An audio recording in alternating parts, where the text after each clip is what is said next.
ओम नमः शिवाय। शिवजी सदा सहाय। ओम नमः शिवाय। गुरुजी सदा सहाय। जय गुरुजी। शुक्राना गुरुजी। गुरुजी के चरणों में शत शत कोटि कोटि प्रणाम। जय गुरुजी संगत जी।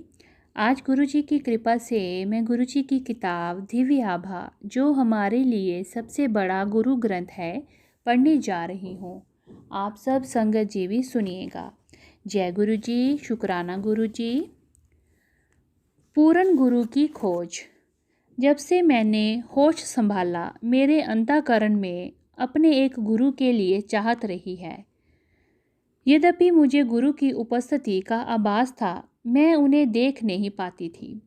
कोई विपदा आने पर मैं उनको याद करती थी और मेरे बचपन से कोई दिव्य शक्ति सदा मेरी सहायता करती आई थी। गुरुजी के प्रथम दर्शन। मेरे पति और मैं चंडी मंदिर में रहते थे। संयोग से ऐसा हुआ कि एक सैन्य अधिकारी की बेटी अस्वस्थ थी। मैंने उसे घर भेजने को कहा, जिससे मैं उसको देख सकूं। परीक्षण करने पर मैंने पाया कि उसे विषाणु जनित यकृत शोथ था।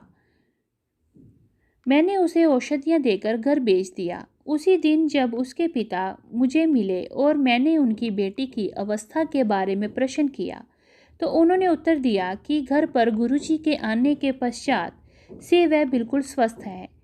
मैंने उनसे शिकायती लहजे से कहा कि उन्होंने कभी गुरुजी के बारे में नहीं बताया और उनसे विनती करी कि अगली बार जब भी गुरुजी घर आएं तो मुझे अवश्य सूचना दें।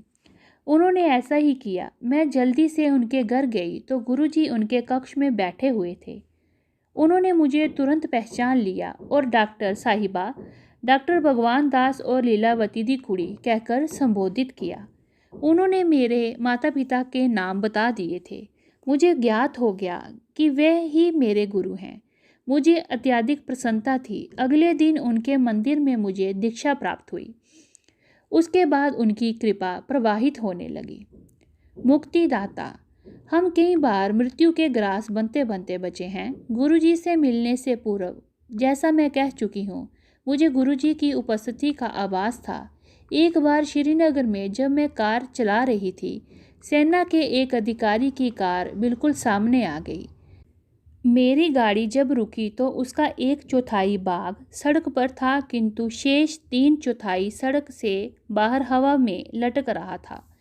वह अधिकारी, जिनको मैं जानती थी, अपनी कार से बाहर निकले और उन्होंने कहा कि मेरी कार के ब्रेक काम नहीं कर रहे थे। मैं केवल ईश्वर का धन्यवाद कर सकती थी। बाद में जब वह बार बार बचाने वाली दिव्य शक्ति गुरुजी के रूप में सामने आई, तो भी मैं सदा हमारी रक्षा होती रही। एक बार जालंधर में गुरुजी के मंदिर के निकट एक छोटी बस ने मेरी कार क्षतिग्रस्त कर दी। मंदिर पहुंचने पर गुरुजी द्वार पर खड़े हुए मिले और बोले कि बच गई। दिसंबर 2005 में मैं अपने पुत्र की कार लेकर एक उद्यान में टहलने गई थी। एक चौराहे पर एक ट्रक सामने आया, पर अंतिम क्षण पर चालक ने उसे मोड़ लिया। एक अनहोनी घटना, क्योंकि ट्रक के सामने कोई छोटी गाड़ी को ही स्वयं को बचाना पड़ता है। ट्रक चालक ने मुझे क्रोध भरी निगाह से देखा तो मैंने उससे कहा कि मेरे भगवान ने ही मेरी रक्षा करी है। ये सुनकर वह मुस्कुराया और चला गया। सेना में पदोन्नति की अनूठी घटना। गुरुजी को मेरे मेजर जनरल पति की पदोन्नति में भी कृपा रही है। मेरे पति को पदोन्नति समिति ने स्वीकृति दे दी थी, किंतु उस समय केवल 5 रिक्त स्थान थे और वे 8वें स्थान पर थे। उनकी पदोन्नति असंभव लग रही थी। गुरुजी जालंधर में थे। मेरे पति ने वहां पर लंगर ग्रहण करने के पश्चात गुरुजी बोले कि चलिए लेफ्टिनेंट जनरल साहब, आपको डाइन आउट करते हैं। कुछ मिठाई बांटने के पश्चात गुरुजी ने उनको पहनने के लिए एक पोशाक और दूध पीने के लिए एक चांदी का गिलास दिया। मैंने वह कपड़े और गिलास गुरुजी की दया के प्रमाण अलमारी में रख दिए, पर गुरुजी ने उनका उपयोग करने को कहा। मेरे पति ने उनका उपयोग किया और गुरुजी की कृपा प्रवाहित होती रही।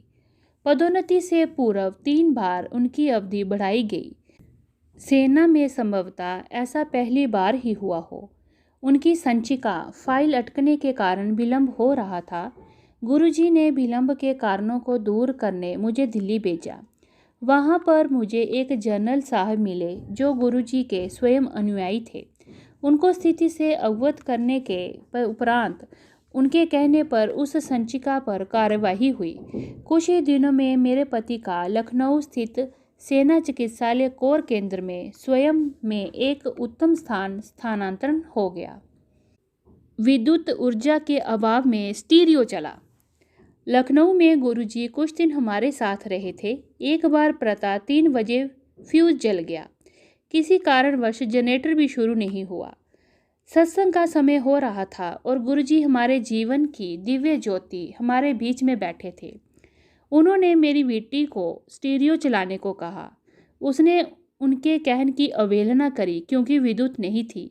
गुरुजी ने पुनरावृत्ति करते हुए उसने चलाया और वह अगले 4.5 घंटे बिना विद्युत के चलता रहा। भक्त का घर बनवाया। गुरुजी ने पंचकूला में हमारा घर भी बनवाया। जब उन्होंने मुझे ऐसा करने को कहा तो धन का अभाव था। मेरे पति ने भी इसमें अरुचि प्रकट की। उन्होंने शंका प्रकट करी कि इसके लिए पैसे कहाँ से आएंगे और क्या गुरुजी धन की वर्षा करेंगे, किंतु ऐसा ही हुआ। बीज राशि के रूप में मेरे पति ने पुत्र के विवाह के उपरांत बचे हुए 40,000 रुपये दिए। फिर गुरुजी के संकेत पर मैंने साविधि योजना में डाले हुए धन का उपयोग किया। पुनः गुरुजी के तीसरी बार कहने पर मैंने अपने पास रखे हुए शेयर बहुत अच्छे दामों में बेचे। अचानक पैसों का अभाव दूर हो गया था। गुरुजी ने पंचकुला में एक दुकानदार को सस्ते में सामान भी देने को कहा। शीघ्र ही घर बनकर तैयार हो गया था। मेरे पति को अपने प्रश्नों का उत्तर भी मिल गया था। गुरुजी ने हमारे लिए घर बना दिया था। ये तो उनका मंदिर है, हम तो केवल उसमें रखवाले हैं। भेंट में रेशमी कमीज। गुरुजी की कृपा से मेरे बच्चों का विवाह हुए। 1991 में चंडी मंदिर में मेरे ज्येष्ठ पुत्र मनोज के विवाह में गुरुजी पधारे थे। उनके कथन के अनुसार उसके 2 पुत्र हुए। जब चिकित्सकों ने गर्भ में पल रहे भ्रूण का लिंग बताने से मना कर दिया तो गुरुजी का कहा याद कर मैंने उनको वह बता दिया। इस प्रकार गुरुजी ने अगले पुत्र अरविंद को एक पुत्र और एक पुत्री का आशीर्वाद दिया। उनके विवाह पर भी 1995 में गुरुजी ने नव दंपति को आशीर्वाद दिया। उनकी कृपा से ही मेरी बहू की गर्भवती होने की रुकावटें समाप्त हो गई। मेरे सबसे छोटे बेटे राहुल के विवाह में भी गुरुजी की अहम भूमिका रही है। वह छात्रवृत्ति लेकर अमेरिका में पढ़ रहा था। एक दिन उसने फ़ोन किया कि उसे एक अमेरिकी लड़की पसंद है। ये मुझे अप्रिय लगा, पर हमने गुरुजी पर निर्णय छोड़ दिया। निश्चय हुआ कि यदि गुरुजी ने हामी भर दी तो विवाह होगा, अन्यथा नहीं। राहुल भी इस बात से सहमत था। गुरुजी से चर्चा करने पर वे मान गए। उन्होंने विवाह की तिथि भी दी। विवाह दिसंबर माह में दिन में होना तय हुआ। मेरे पति को पहनने के लिए गुरुजी ने एक सूती पैंट और एक रेशमी कमीज दिए थे।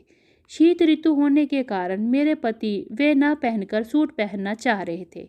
अचंभे की बात है कि उस दिन बहुत गर्मी रही और सूट में आए हुए अतिथियों के लिए वह सहन करना कठिन हो रहा था। मेरे पति ने सिलवा कर गुरुजी वाले कपड़े पहने और उन्हें कोई बेचैनी नहीं हुई। गुरुजी समय निर्धारित करते हैं। हमें जालंधर से लखनऊ शताब्दी से जाना था। हम गुरुजी के दर्शन के लिए गए थे। वहाँ उन्होंने हमें ट्रेन चलने के समय से आधा घंटा अधिक बिठाकर रखा। जब हम स्टेशन पहुँचे तो पता लगा कि ट्रेन भी आधा घंटा देरी से चल रही है।